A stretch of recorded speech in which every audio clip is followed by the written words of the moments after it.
Эфирда Татарстанның көнчыгыш хәбәрләре. Студияда Гүлназ Гизатуллина. Исәмсез бүгенге программада.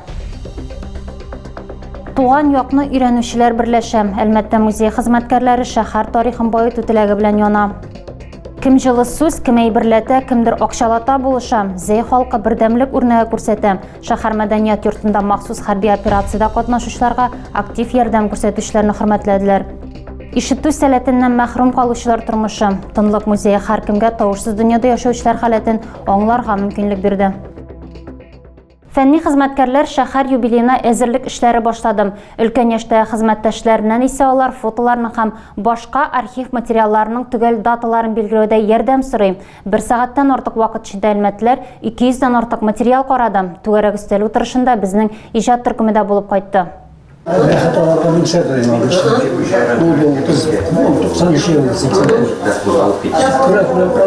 Очрашуга кадәр хәвәскәр туган якны өйрәнүчеләр профессионал хезмәттәшләре булдырган күргәзмәне карый.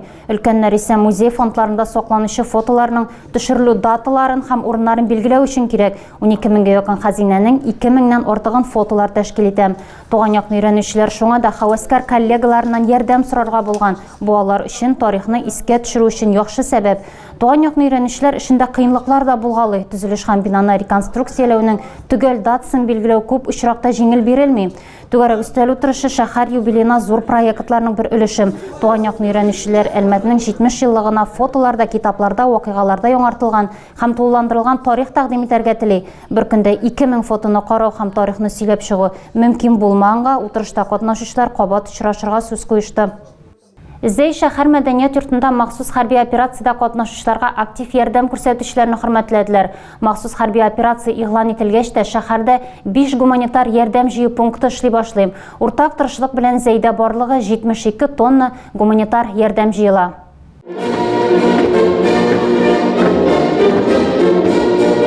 Илдә өлешчә мобилизация игълан ителүгә Зәй халкы да берләште. Берәүләр әйберләтә, икенчеләр акчалата ярдәм итә. Узган шимбәдә катлаулы вәзгыятькә битараф булмыйча актив ярдәм күрсәтүче зәйлеләрне хөрмәтләделәр. Шәһәр мәдәният йортында узган чарада рәхмәт сүзләре, изгетләкләр бары алар хөрмәтенә яңгырады. Район хакимияте, авыл җирлекләре, эшмәкәрләр, район оешмалары халык белән бергә җыелган ярдәм күләме 72 тоннага җиткән. Сугышчан бердәмлек хәрәкәте җитәкчесе Сергей Хватков хәрбиләр өчен ярдәмне озатуда, илтүдә зур тырышлык күрсәтүчеләрнең берсе. Когда мы встречаемся с ребятами, вот у нас уже 5 поездок было. Значит, Донецк, Лисичанск, Луганск, Сватовага 5 тапкыр барып кайттык. Егетләрнең барысы да зур сәлам юлый, рәхмәтләрен җиткерә. Привет. Значит, большое спасибо говорят от души. Всем передайте привет. Башкарма комитет җитәкчесе Эмиль Галеев үз чыгышында игелекле эшкә үзеннән өлеш керткән һәркемгә рәхмәтен белдерде. Кто-то помогает деньгами, другие обеспечивают строительными материалами. Кемдер акчалата, кемдер төзелеш кирәк яраклары, техника, эш кораллары, азык-төлек киемнәр, аяк киемнәре белән булыша. Уртак тырышлык белән барлыгы 11 миллион сумлык 72 тоннадан артык гуманитар ярдәм узатылган. И довезено свыше 72 тонн гуманитарной помощи на общую сумму около 11 миллионов рублей. Беренче көннән алып хәрбиләр өчен шәһәрдә 5 ярдәм җыю пункты ачылды. Егетләр туган үй җылысын еракта да тойсыннар өчен авыл җирлекләрендәге әби апалар кулларына кабат бәйләвенә тотты. Җылыту мишләре, токмачлар әзерләп окоп шәмнәренә кадәр ясыйлар. Шәһәрдә маскировка шелтерләре пунктлары да гөрләп эшли. Гуманитар ярдәм эшен оештыруда ярдәм күрсәтүче 12 кеше район башлыгының рәхмәт хаты белән бүләкләнде.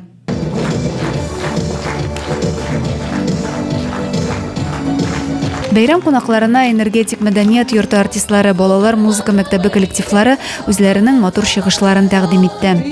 Адилә Бирханов, Александр Тимофеев, Максим Майоров, Көньяк-Көнчыгыш хәбәрләре. Әлмәтнең балалар яшүсмерләр иҗаты үзәгендә ЮИТ агитбригадлары фестивале узды. Юл хәрәкәте иминлеге учреждениесе, мәгариф идарәсе белгечләре, автоинспекция хезмәткәрләре, Бердәм Россиянең яшьләр активы, шәһәрнең әтиләр советы һәм ЮИТчылар структурның юбилеен билгеләп үтте. 50 ел элек илдә беренче яшь инспекторлар отряды барлыкка килә. 24 шәһәр һәм авыл мәктәпләреннән килгән командалар, тамашачылар һәм жюри хөкеменә юлларда куркынычсызлык темасына куелышлар тәкъдим итте.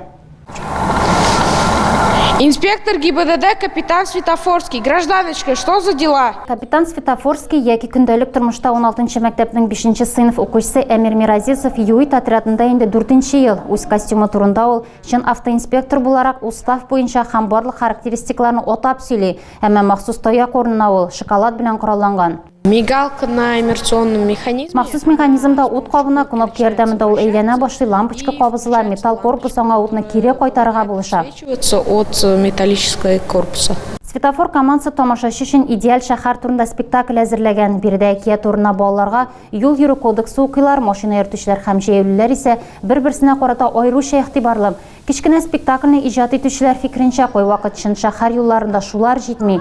Катнашучыларны өлкән хезмәттәшләре чын капитан сәламләде. Вы занимаетесь важным делом. Сез юл хәрәкәте иминлеген тәэмин итә мөһим эш башкарасыз, кагыйдәләрне өйрәнәсез, яшьтәшләрегезне хәтта өлкәннәрне дә алар белән таныштырасыз. Знакомите их со своими сверстниками и даже учите взрослых. ЮИТ агитбригадалары фестивале белән оештыручылар структураның 50 еллык юбилеен белгиләп үтте. Әлмәттә яшь инспекторлар хәрәкәте 30 елга якын эшли. Работа отрядов ЮИТ – это огромное количество уже. ЮИТ отрядлары дистәләгән хәтта йөзләрчә профилактик чаралар уздыра. Мәктәпләрдә, балалар бакчаларында, хезмәт коллективларында, халык белән дә, яшьтәшләре белән дә, нәтиҗәдә статистика буенча бер генә ЮИТчы да юл транспорт һәлакәтенә эләкмәгән. Ни один юидовец не попал в ДТП. Фестивальгә шәһәр һәм район мәктәпләреннән 24 отряд гариза биргән. Командалар сәхнәдә бер-берсен алыштыра, жюри исә аларны 6 категория буенча бәяли. Темага туры килүдән алып артистлык осталыгына һәм тышкы кыяфәткә кадәр.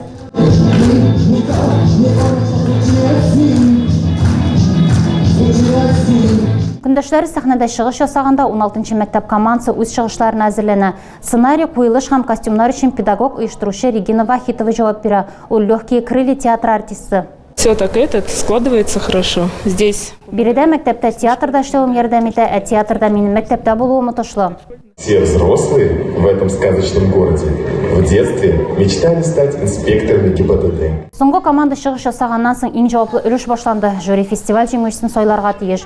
Куркынычсыз шәһәр версиясе өчен 16-нчы мәктәп командасы беренче урынны яулады. Алтынны алар менеджер мәктәбе белән бүлеште. Икенче урында балалар һәм яшьсмерләр иҗаты үзәге, 3-нче мәктәп һәм 5-нче гимназия, 3-нчелекне 1-нче, 7-нче, 13-нче, 25-нче мәктәп отрядлары бүлеште. Район мәктәпләре арасында югары мактама 1-нче урынга, Тойсуган 2-нче, Кылшарып 3-нче урынга лаек булды. Тавышсыз дөньяга чумдылар. Киләсе сюжет геройлары өчен шундый мөмкинлек тудырылды. Әлмәткә Мәскәүдән в Тишине музее килдем. Күргәзмә Казан, Уфа, Чабаксар, Воронежда булырга да өлгергән. Чего больше всего боится слабослышащий человек? Резких звуков, возможно. Подсказка. Чего он боится? Проспать будет. Да. Слабослышащий человек, он боится проспать. Иртән йоклап калу, якыннарның тавышын һәм краннан аккан су тамчысын ишетмәү. Чукраклар әнә шулай яши. Музей кагыйдәләре буенча биредә сөйләшергә ярамый, бер-береңне пантомима ярдәмендә генә аңларга тырышырга кирәк.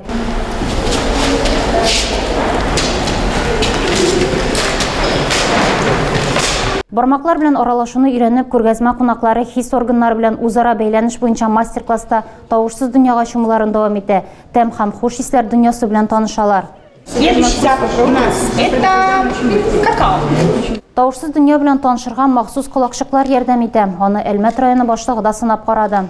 Хороший позитивный опыт, это хорошие позитивные эмоции, поэтому иметь, я думаю, обязательно будет интересно, понравится. Музейда экскурсия уздыручылар, үзләре дә тулаем тынлыкта яшәүче кешеләр. Әлмәттә тарихта без излебез фестивале узды. 4 гаилә командасы үзләренең шәҗәрә агачын гына күрсәтеп калмыйча, чарага килүчеләрне милли һәм гаилә ризыклары белән дә сыйлады. Фокиннар гаиләсе үзләренең шәҗәрә агачы фонында фотога төшә. Ул Сергей Фогинның революциядан соң кулак дип сөрелгән ерак бабасы Иван Емельяновичтан башлана. Аның улы Василий Фокин Бөек Ватан сугышында һәлак булган, хәзерге гаилә вәкиленең бабасы нефтче. Ике кызы улы Сергей Викторовичның һәм тормыш иптәшенең төп байлыгы. Балалар әтиләр юлыннан киткән, музыка белән маугалар, улы кызлары укытучы булырга хыяллана. Гаиләнең икенче канаты Стеняшиннар ходи эшче, тегүче, ретеп ябыштыручы, нефтче булганнар. Фокиннар тарихта біз излебез фестивалендә катнашып, үз нәселләре турында 10 ел чамасы җыйган тарихларын сөйли. Конкурс 5нче тапкыр үткәрелә. Архив эше буенча Татарстан дәүләт комитеты 1нче тапкыр 19нчы елда шәҗәрәләр бәйрәме проектын башлап җибәрә. Сөләйдан Валиәхмәтовләр Җәләевләр династиясе татар гаиләсен тәкъдим итте. Югары Акташтан Якуниннар Мардва гаиләсе буларак чыгыш ясады. Риза Фәхретдиннең туган җире Кишчаттан исә Шәңгәрәевләр килгән иде. Нижат Шәңгәрәевнең бакыйлыкка күчкәненә 2 ел һәм китабы үзеннән соң да яши. Һәр команда визитка, иҗади номер һәм күргәзмәләр тәкъдим итте. Катнашучыларның аз булуына карамастан, жюрига җиңүчене билгеләү җиңел бирелмәде. Фестивальнең муниципаль этабы нәтиҗәләре буенча Шәңгәрәевләр гаиләсе җиңү яулады. Алар Әлмәт районын март ахырында республика конкурсында тәкъдим итәчәк. Лениногорскиның Габдулла Тукай исемендәге үзәк китапханәсендә язучы Шамил Бекчуринның тууына 95 ел тулуга багышланган әдәби кичә узды. Чарага иҗади интеллигенция, язучылар, шагыйрьләр һәм әдәбият сөючеләр җыелды. 1947 елларда Казан татар училищесында укый. Аннары берникадәр вакыт. Китапхана белгечләре язучы, драматург, журналист Шамил Бекчуринның тормыш юлы һәм иҗаты турында сөйли. Ул нефть төбәгендә туган, берничә ел нефть тармагында эшләгән һәм беренче эс салучылар хезмәте турында язган. Узак вакыт Лениногорскида яши, Завета Ильича газетасы редакциясендә эшлим. 64 ел элек биредә яшь иҗатчыларга ярдәм итү, язу осталыгына өйрәтү өчен Чишмә әдәби түгәрәген оештырам. Берләшмә әле дә эшчәнлек җәелдерә. Хәзер аны шагыйрь Таһир Шәмсуаров җитәклим. Шамил Бекчурин белән беренче тапкыр 15 яшендә әдәби түгәрә утырышына килгәч танышам. Шул чордан алып Таһир Шәмсуаров аны үз остазы дип атыйм. Шамил Бекчурин каләм осталарын күзәтүчән булырга, табигатьне, кешеләрне яратырга һәм матурлыкны күрә белергә өйрәтә. Очрашуда башка кунакларда язучы турында җылы хатирәләр белән уртаклаштым. Шагыйрә Гөләндәм Кәбирова язучыны яшүсмер елларыннан ук беләм. Аның Виктор Гюго әсәреннән татар телендә кителгән канатлы сүзен ханым гомерлеккә хәтерендә калдыра. Кеше кычкырып туа, кычкырып үлә, көлеп яшәргә генә кала ди ул. Каты тукым, тирән катлам Бекчуринның иң танылган романнары санала. Драматургия әсәрләрем татар дәүләт театры репертуарына да кергән.